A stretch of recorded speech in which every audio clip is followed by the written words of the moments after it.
Je vous avais dit que en 3 ans et demi, Jésus avait gagné le ciel. Et l'épouse qui est l'église devait attendre beaucoup plus longtemps parce qu'elle a trop de choses à mettre au point.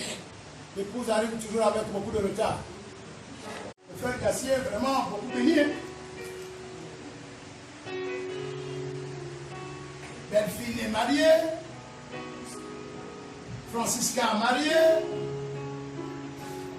Maintenant c'est Lauriane qui se marie. Et bientôt ça sera Judith. Bien. Bien, retournez-vous comme ça. Hein? Regardez là-bas, regardez un peu là-bas. Regardez là-bas, voilà. Reculez un peu vers ici, pour qu'on vous voie bien. Reculez encore un peu, voilà. Voilà. Amen.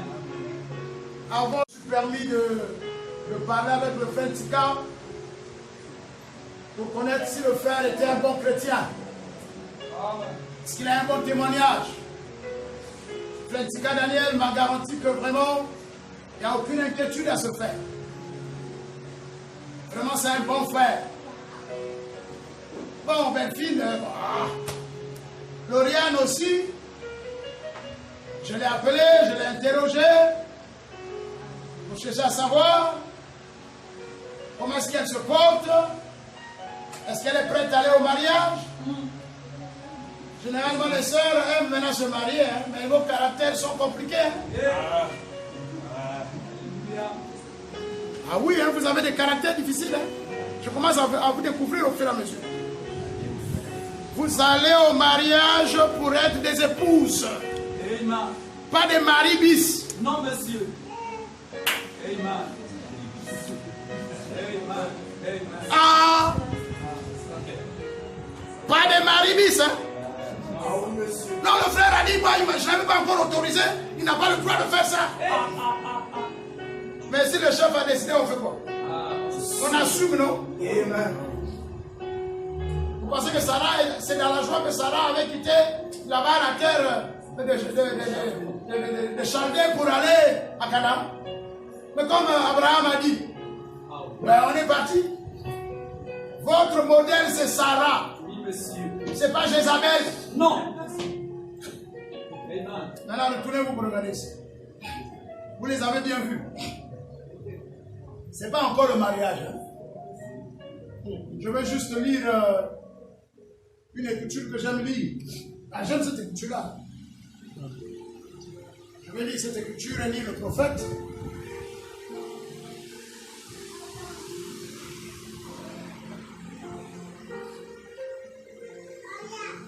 C'est dans les Proverbes. Au chapitre 20, verset 25.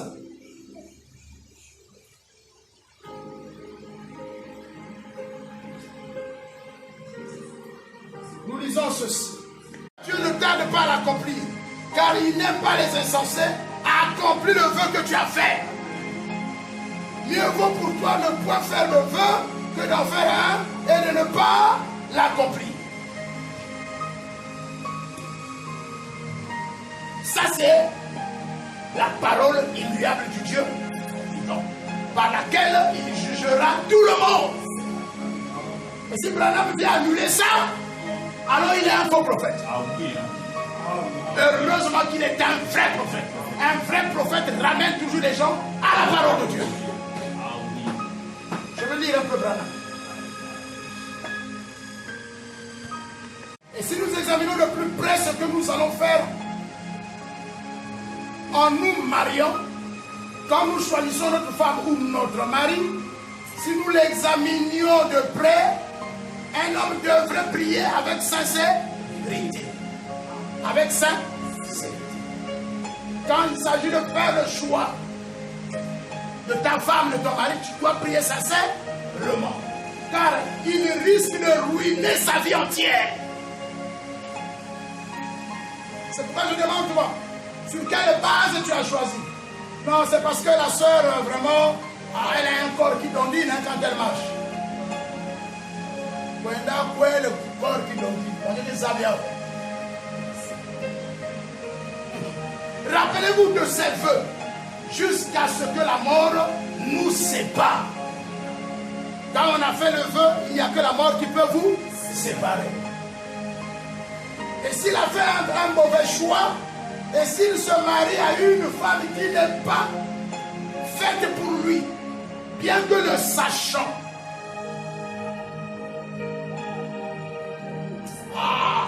après c'est pas elle, hein, mais je le prends quand même. Donc, dans le cœur là-bas, tu ne sais pas comment ta femme, mais tu le fais quand même.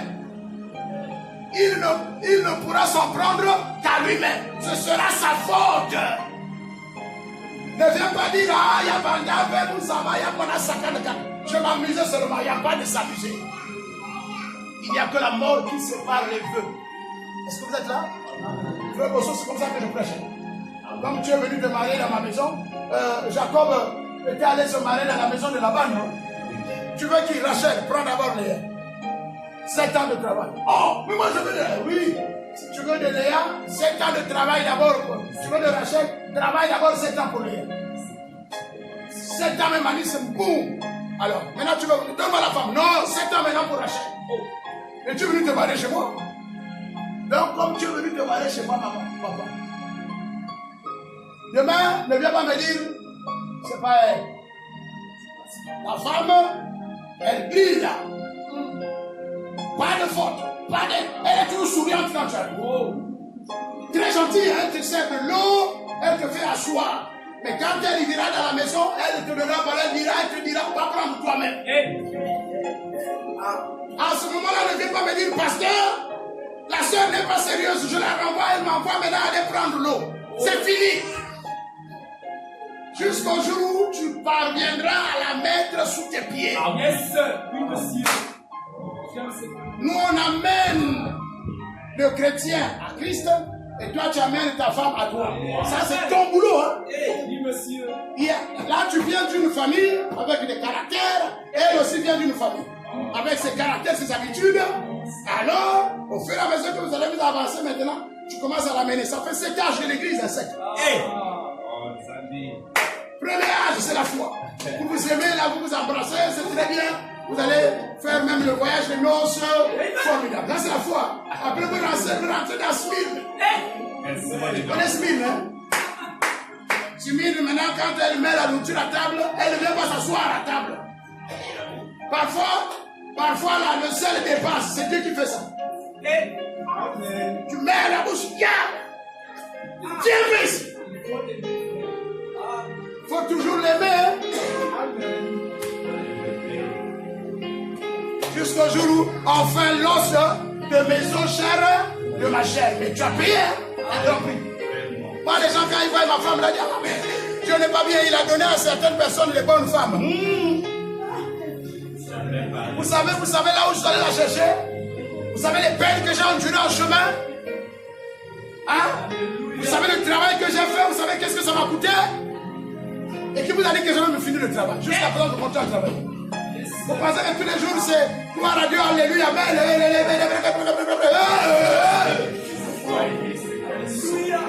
Au milieu de vous doit être l'amour. Pourquoi? L'amour pardonne, tout supporte, tout. Mais alors, supporte, sauf quoi? Non, ça supporte. Le jour où elle commet adultère, tu la renvoies. Parce que là, moi, Dieu a dit, sauf l'adultère. Et puisqu'elle t'aime, elle le fera pas. Ah oui. Et Branham me dit, je sais que Méda ne peut pas le faire. Mais si elle le fait, je la renvoie. Non. Je veux la pardonner. Voilà le cœur de Christ.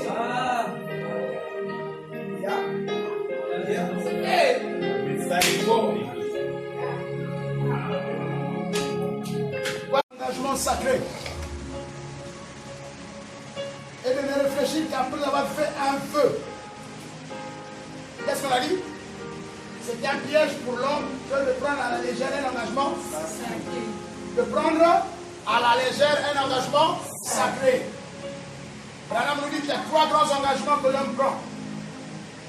Le choix de son Dieu, le choix de son église, le choix du conjoint avec lequel tu vas passer toute ta vie. Ces choses-là, on ne les prend, on ne les choisit pas avec légèreté. C'est un piège de prendre à la légère un engagement sacré.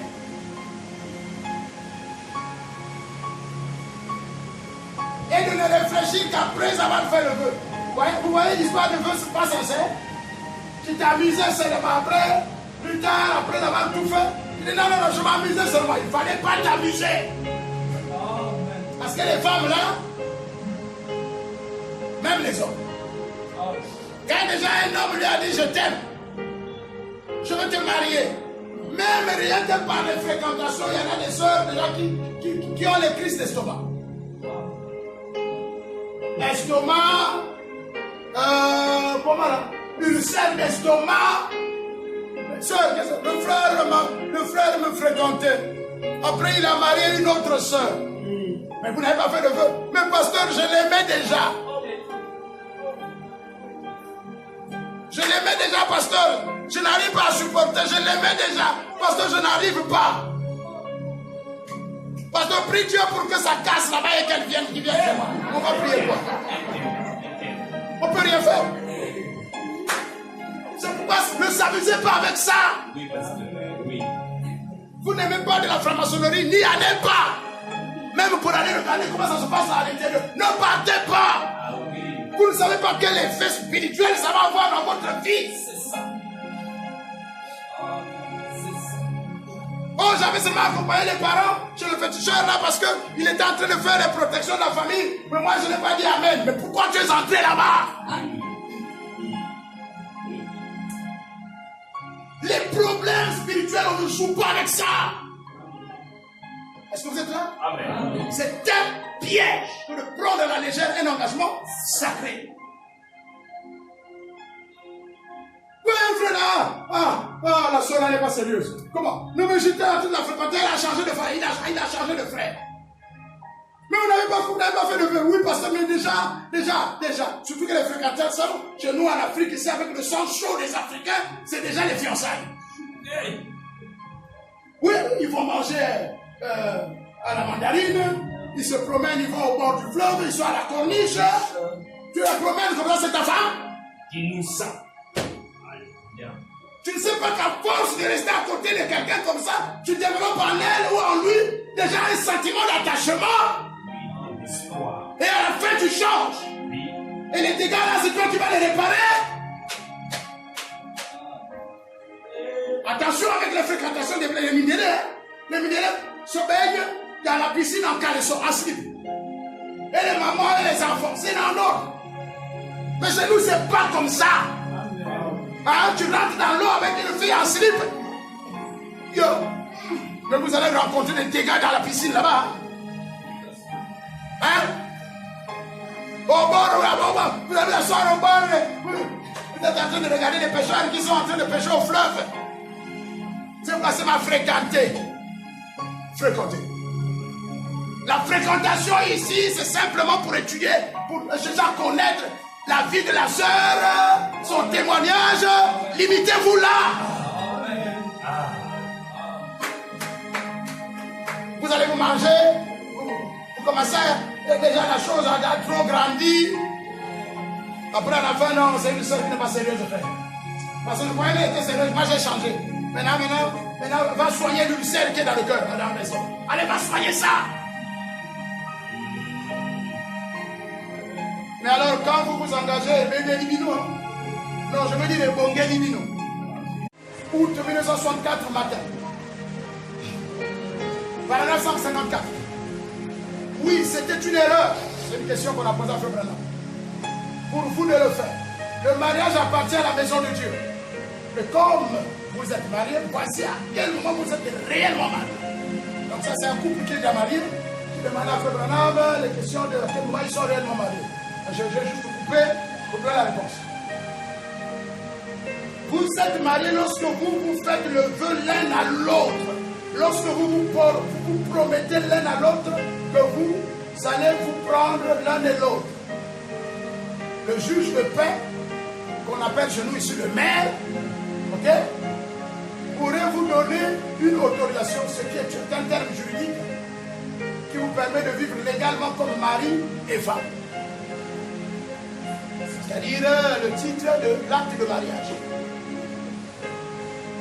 Sans être concubin et concubine. Mais lorsque vous promettez à cette fille et vous promettez à cet homme que vous allez lui être fidèle et que vous l'acceptez comme votre mari, à ce moment-là, vous êtes marié. Vous vous souvenez que je l'ai expliqué la semaine dernière, je crois, voyez-vous, c'est lorsque vous lui promettez, voyez-vous. Voilà. Donc, frère, ne veut vous dire. Mais marié ici ne veut pas dire, comme nous l'avons dit le jour où vous êtes allés vous présenter là-bas, je prends maintenant la sœur, frère, va m'arranger le lit. Prenez ce que le pasteur Pachana vous avait dit là-bas. Hein? Vous n'êtes que des fiancés.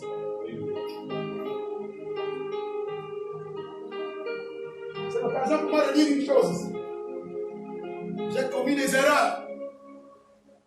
Je finis par accepter que les gens, quelqu'un qui vient là-haut, souvent, très souvent, on me met devant le feu accompli.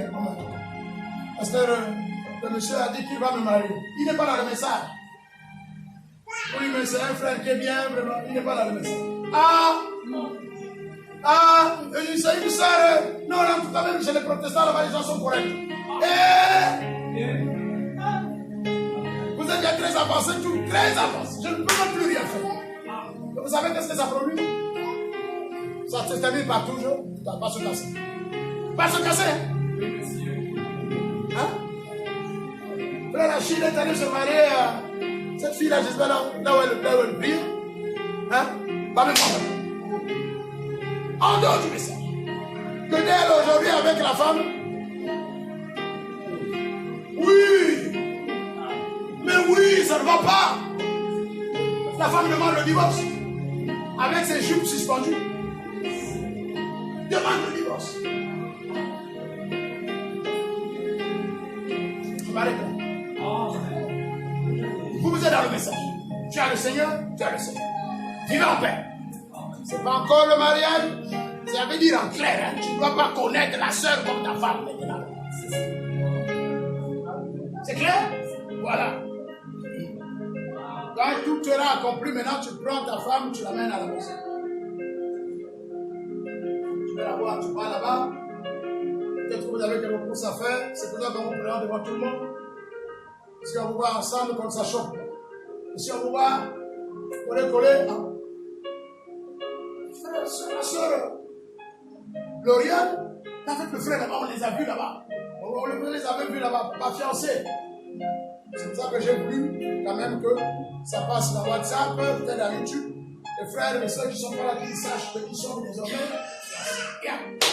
Voilà ce que je voulais vous dire. Maintenant, avant que je ne puisse prier pour vous, pour que Dieu vous aide dans la suite de ce qui va arriver, je vais demander dans la salle ici, même ceux qui vont suivre ça au travers des réseaux sociaux, si quelqu'un connaît un motif réel qui peut faire que ce mariage-là ne soit pas honoré dans la maison de Dieu, parce que le frère Bosso est relié à une soeur quelque part là-bas, il avait déjà marié, on avait fait un vœu, ou que la soeur paraît avec un monsieur quelque part ou un frère, et que ça parvienne à moi, ou au pasteur Tika. Nous vérifions ça et que les choses s'avèrent vraies. Alors le mariage ne sera pas consacré dans la maison de Dieu.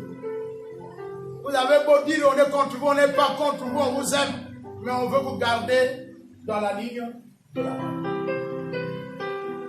Est-ce que ceux qui sont ici, quelqu'un connaît un motif qui peut faire qu'on ne puisse pas honorer ce mariage dans la maison de Dieu? Je voulais aussi vous rappeler que nous étions déjà chez les parents de la sœur.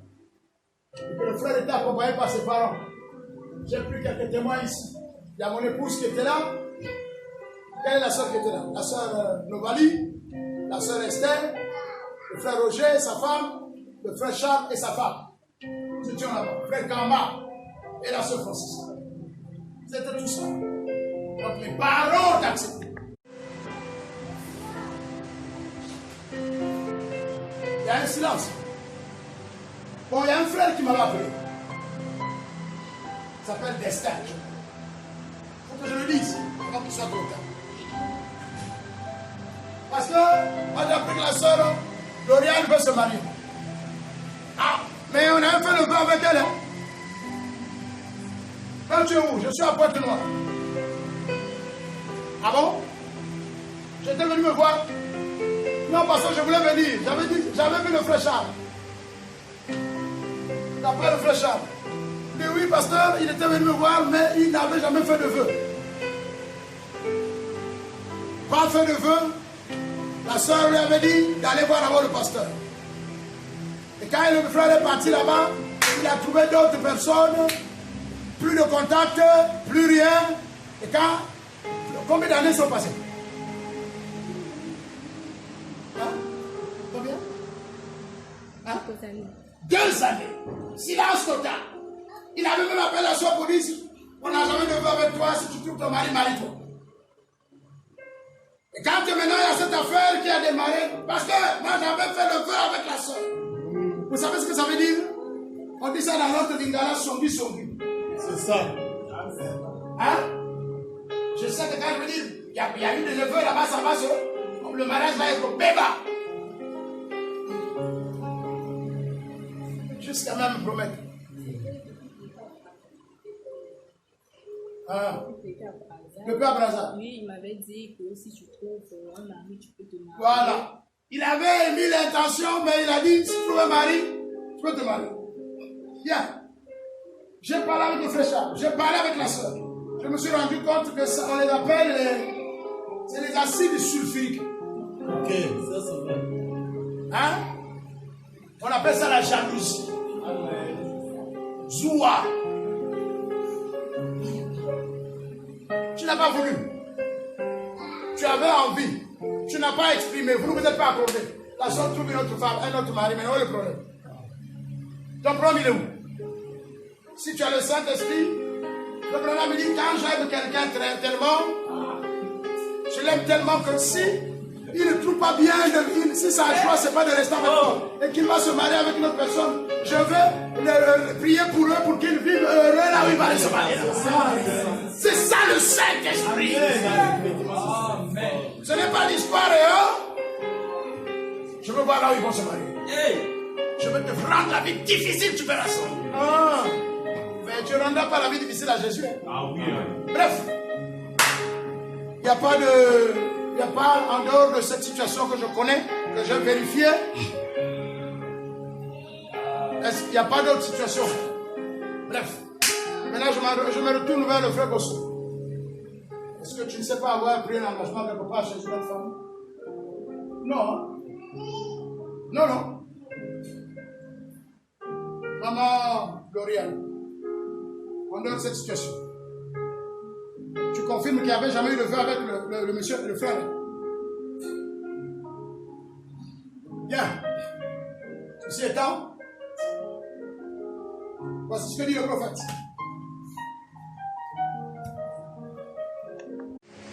Paragraphe 35. Le madame dit ceci maintenant. N'oubliez pas ces choses. L'Église doit croire chaque parole, chaque promesse, chaque iota et réclamer cela pour elle-même et s'exercer à cela. Si j'étais célibataire et que j'étais fiancé à une fille, puis que je lui envoie quelque chose, une bague de fiançailles, et qu'elle ne la porte pas, en ce cas, cela montre qu'elle ne me croit pas. Amen. Qu'est-ce que c'est? Vous aimez une femme, vous lui faites porter l'alliance de mariage. Et j'ai entendu les esprits se soulever pour dire, il n'y a que la sœur qui porte l'alliance de fiançailles, pas le frère. Oui, parce que le prophète a dit, c'est le mari qui fait porter l'alliance.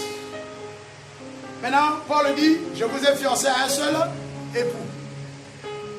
Ça se trouve dans la deuxième lettre aux Corinthiens. Vous vous présentez à Christ comme une vierge pure. Ça se trouve dans la Bible. Amen. Maintenant, frère Branham me dit ceci. Qu'au temps où les Chinois étaient arrivés aux États-Unis, lorsque les Chinois étaient spécialisés dans la blanchisserie, pour le nettoyage des habits, là, qu'est-ce qui se passe? Alors, ils prennent, quand tu viens déposer ton habit, comme ils ne savent pas écrire l'anglais, tout ça là, ils prennent un papier, ils coupent ça d'une certaine manière. Ils te donnent un morceau et ils gardent un morceau. Et le morceau qu'ils gardent, ils accrochent ça à l'habit.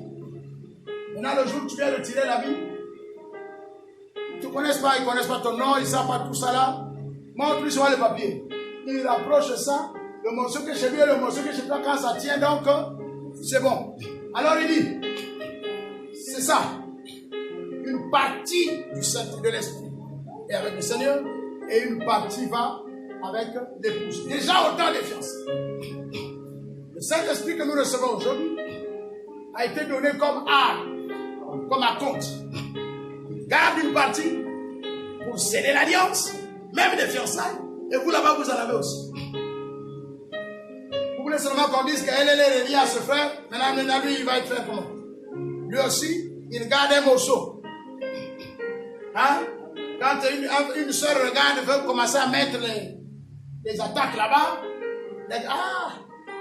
on va essayer à la fiançailles, donc d'ailleurs on va casser la soutien. Elle est obligée de changer de direction. C'est pourquoi, moi je crois que lorsque, de la même manière que pendant le mariage, l'homme et la femme portent des alliances, pendant les fiançailles, ils font autant. C'est un signe pour montrer que la femme là est déjà en ligne de mariage avec quelqu'un et que l'homme là aussi est dans le même pouvoir. Voilà ma position sur la question. Que Dieu bénisse. Pour ça là, non? Voilà. On ne met pas ça sur la Bible pour l'instant. Donc,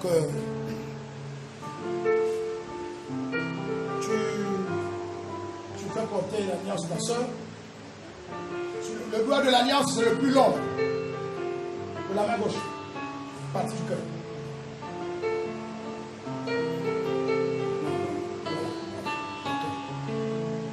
Voilà, c'est fini. ceux qui avaient des projets là peuvent définir leur peu. On a la soeur qui est là. En haut. Voilà. C'est bien en or, hein? Déjà en or, hein?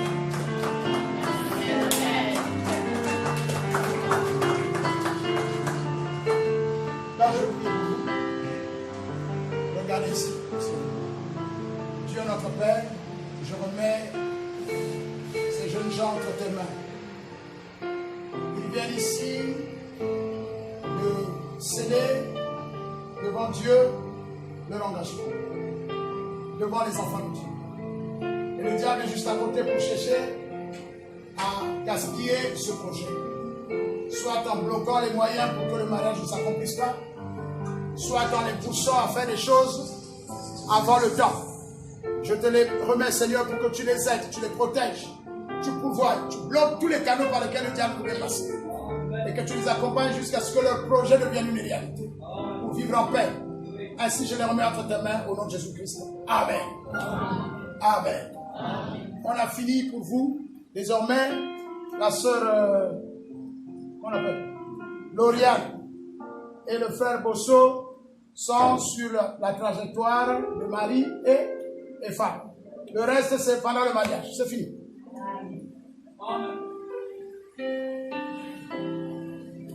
Pour ce jour, nous avons vraiment terminé.